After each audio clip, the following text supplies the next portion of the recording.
This is CBC Vancouver News.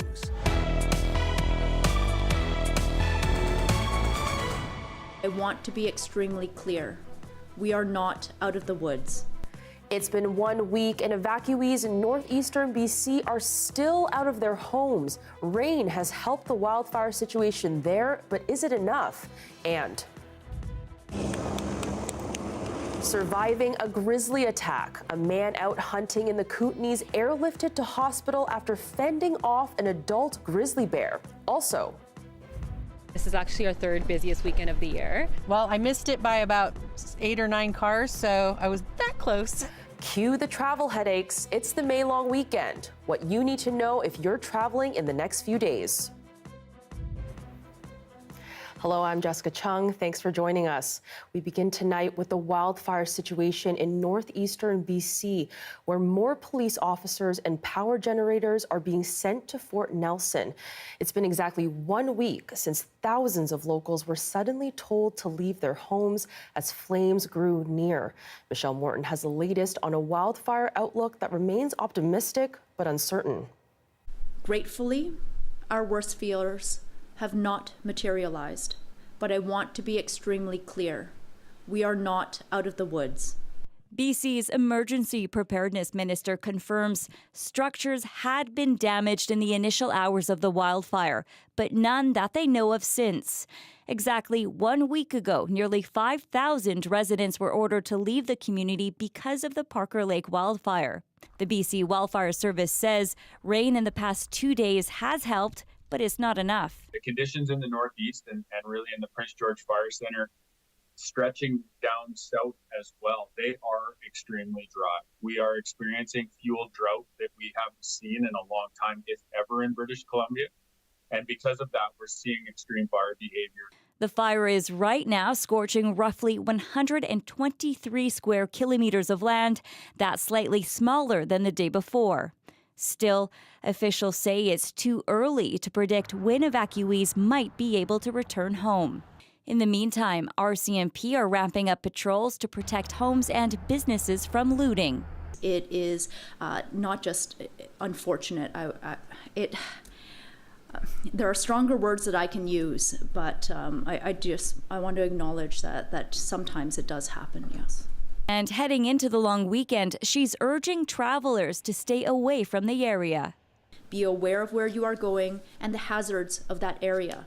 Right now is not the time to visit the area around Fort Nelson.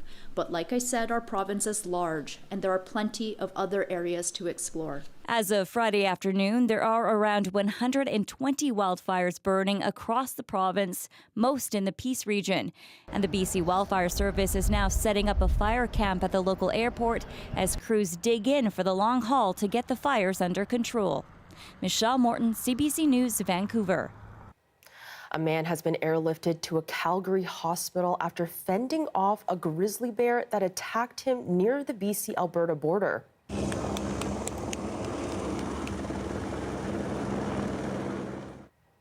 A father and son were out hunting and wound up tracking a bear west of Highway 43, south of Elkford. The 36-year-old son was suddenly attacked by an adult grizzly bear. Elk Valley RCMP say he was able to defend himself with his firearm, and the bear ran off while the father called for help. Conservation officers later found the bear dead. The man was left with significant injuries of broken bones, cuts, and scrapes.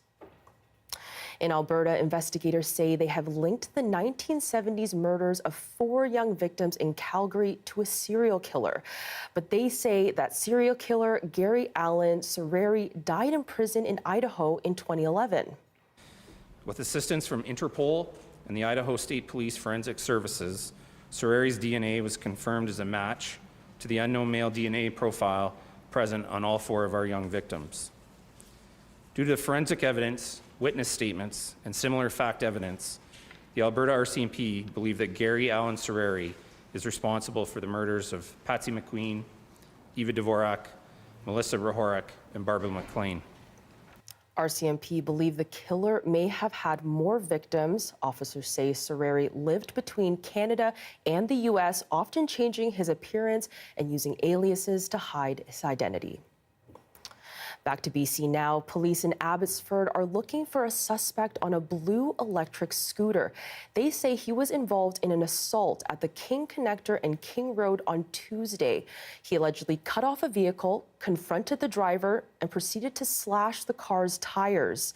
Since then, a man matching the suspect description was spotted riding an electric scooter at the University of the Fraser Valley, where these images were taken. Investigators are trying to figure out if he's connected to the school.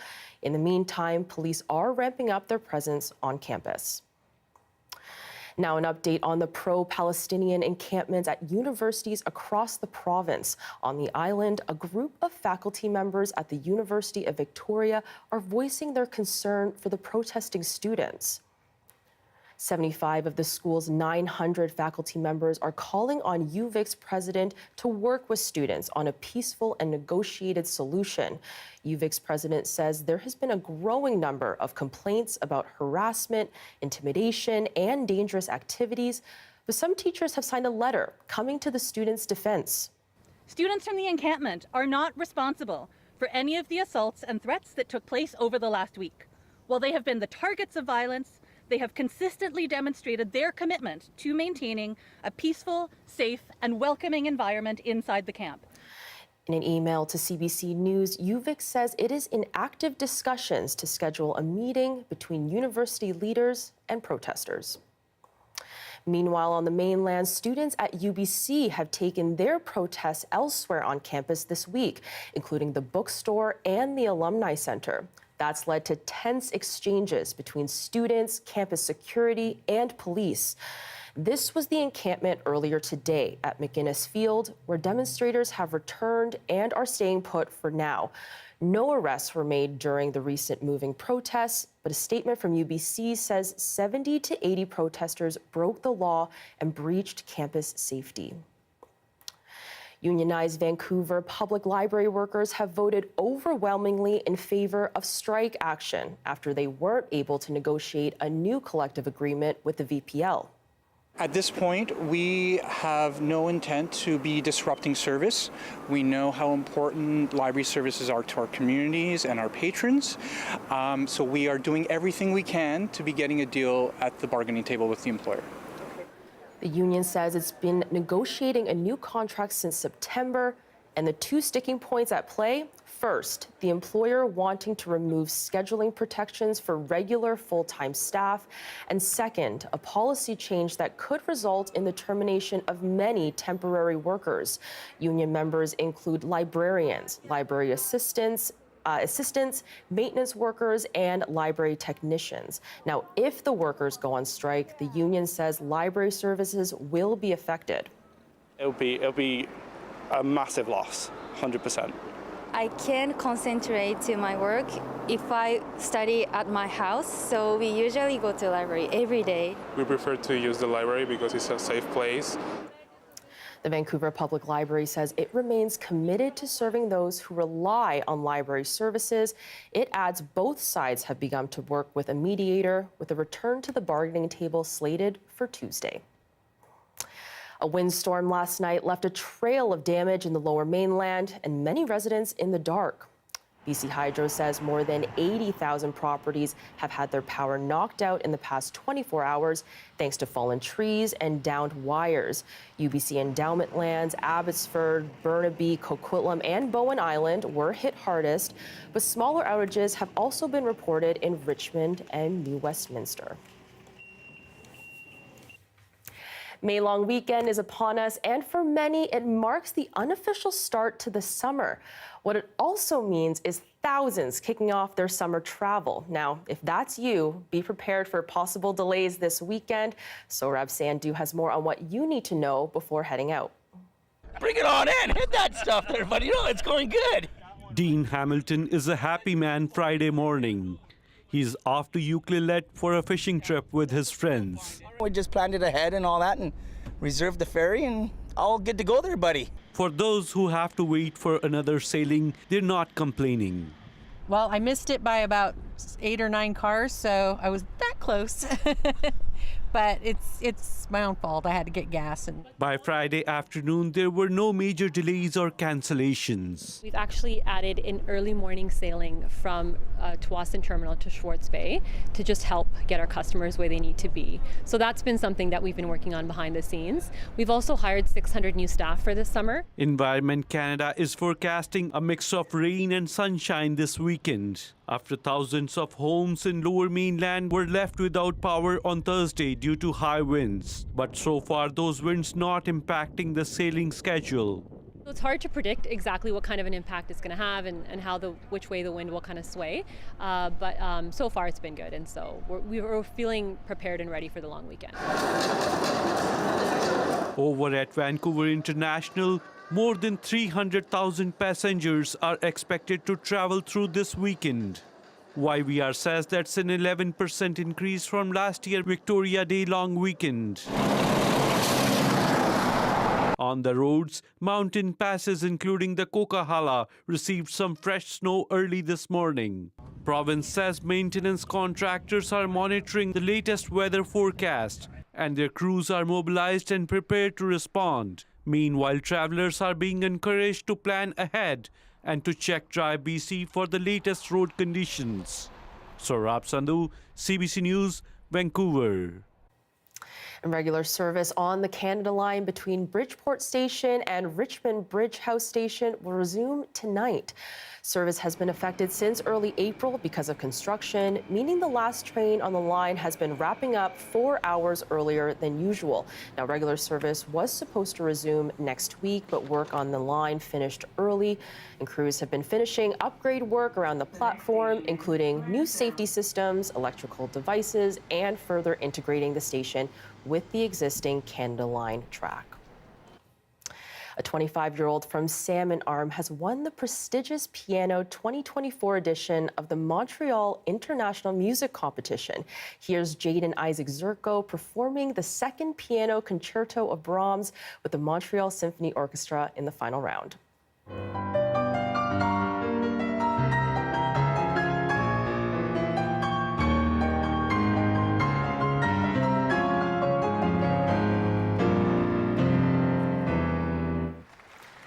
He's a Juilliard graduate and also has a music master's degree from UBC. His first prize comes with $80,000 in cash, plus concert and recording sessions.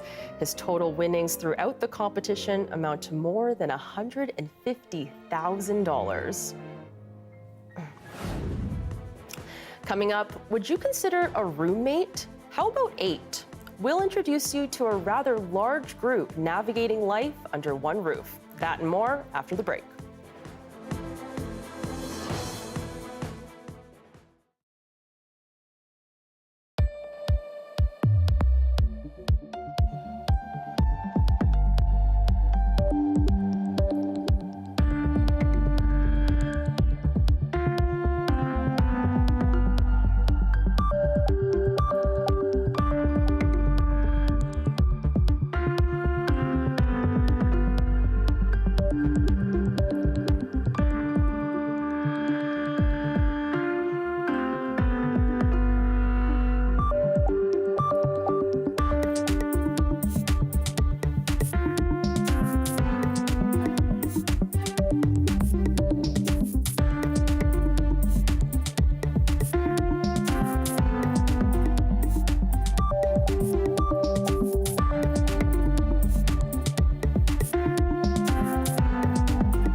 Welcome back. Keeping a roof over your head is not easy nowadays with the soaring cost of housing, and it can be especially difficult for students, often forcing them into long commutes and challenging living arrangements.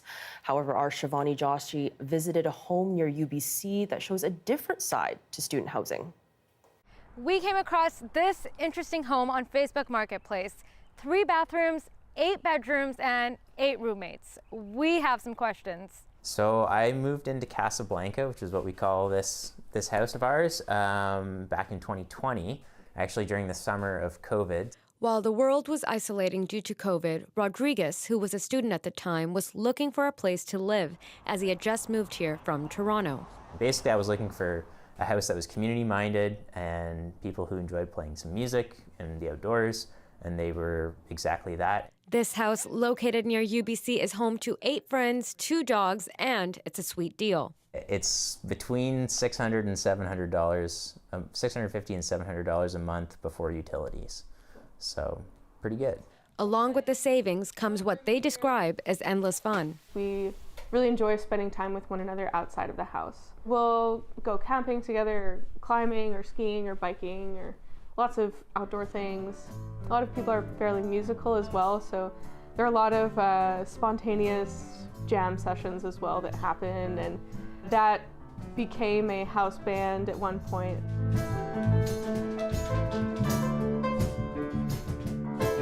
We've got a garden going.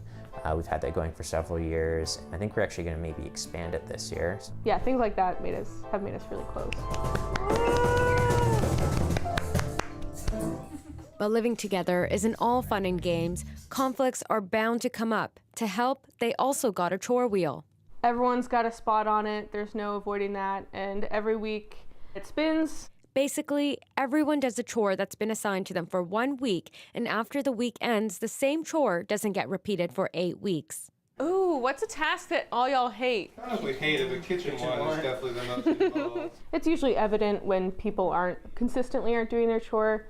We're pretty forgiving if you forget 1 week or if you're late in doing it, but people are usually pretty respectful and considerate and mature to put some care into maintaining a nice place to live. So how do the housemates make sure the new people coming into their home will fit in? We have a little questionnaire we get people to fill out just to kind of prompt that process of getting to know somebody and making that interaction a little more human. We usually look for people that have shared interests, and that might be music, the outdoors, but people that just show a love for life and a curiosity, eagerness to learn, people that ask questions and have things in life that they're excited about. Little moved into Casablanca in 2018 when she started her PhD at UBC. I was really looking for community. I was really excited to move here, meet new people. Which is exactly what all the other roommates were searching for. I think I've built some what are going to hopefully be lifelong friendships through living in this house. From group jam sessions to structured cleanups, the roommates of Casablanca show that shared values make all the difference in communal living. Casablanca! Shivani Joshi, CBC News, Vancouver. After the break, brace yourselves, Vancouver. Canada's first ever Hello Kitty themed cafe has opened downtown. We'll take a sneak peek alongside hundreds of others next.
The first ever Hello Kitty themed cafe in Canada opened its doors in downtown Vancouver today.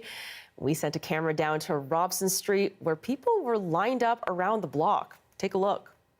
Thank you for joining us today and celebrating the grand opening of Hello Kitty Cafe Vancouver. And you're all excited! Yeah, we had to be first. We had to be first. We got here last night, 7 p.m. Our lives are around Hello Kitty. Like, I think started collecting when I was like 5 or 6 years old. I don't leave the house without a piece of Hello Kitty on. I'm just really excited. Hello Kitty Cafe is opening. It's the first one in Canada. I've actually been able to travel all over the world for Hello Kitty cafes, so now I just have to go like 5 minutes away from where I live, and it's in my backyard, so now I can go every day. Well, I grew up with Hello Kitty since I was a little kid. Most of the Sanrio characters, actually. It's a childhood memory. Yeah. She's like, morphed into like this whole world instead of just, like one thing. It's like there's so many versions of her which people can relate to. She plays many parts. I'd like to now welcome someone who needs no introduction. Hello Kitty! Woo! Welcome, Hello Kitty! Ready? 3, 2, 1! Congratulations on Hello Kitty Cafe!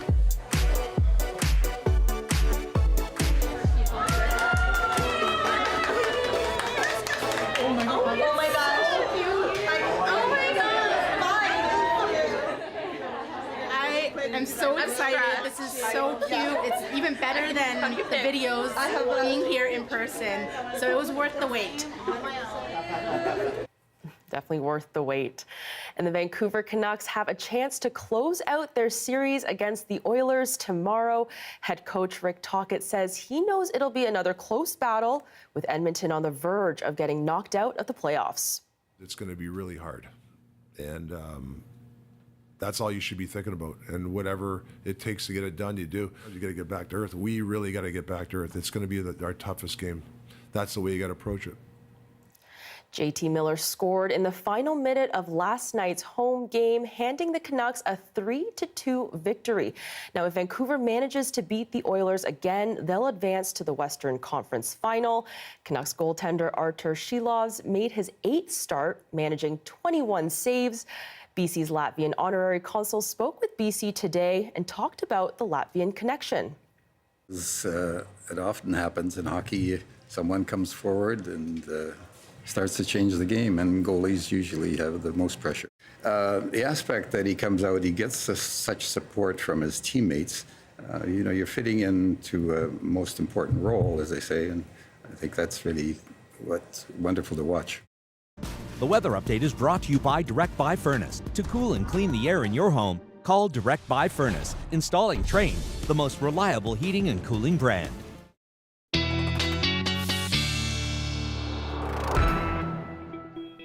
Now it's time to check in with our Karis Hogg on the weather in BC. Karis, it was really windy last night. Vancouver and Victoria, it was so windy. People lost power, and I mean, I don't know about you, but my window was open and I could not sleep because the blind was smashing around and I could hear stuff outside. And anyway, it was very windy on the South Coast last night. There was snow that fell. We're looking at the satellite and radar over the past 24 hours. We got some snow in the southern central interior, the Okanagan connector, as well as the Coquihalla Highway got some snow, and we're expecting more snow on mountain passes tonight into Sunday morning, and that includes the Coquihalla Highway, Okanagan Connector, and Allison Pass. About 2 to 5 centimeters is expected to fall on these sections of highway. So looking at precipitation for the long weekend, Saturday is sort of the most unsettled day. Sunday is maybe a mix of sun and cloud, and then Monday generally, Sunday into Monday is probably the driest of the long weekend for most of the province. Looking at the 5-day forecast for Metro Vancouver, tomorrow, Saturday, 60% chance of showers, mix of sun and cloud on Sunday, sunny on Monday, and then back to rain on Tuesday. And now it is Friday, so I have a fun fact, and it's Queen Victoria based. Actually, a few fun facts about Queen Victoria. Did you know she was barely 5 feet tall, proposed to her husband, survived 8 assassination attempts, and made wearing underpants popular. Wow. Apparently, when she began her reign, not a lot of women in the UK wore underpants, and then by the time she was done, they were all wearing underpants. Well, thank goodness for Queen Victoria. Absolutely. I'm a fan of the underpants. On that front, for sure. All right, well, thank you so much, Karis. You're welcome. And that is your late night news for this Friday, May 17th. For news anytime, anywhere, download the free CBC News app. You can always find us online at cbc.ca/BC. Thanks for watching. Enjoy the long weekend and have a great night.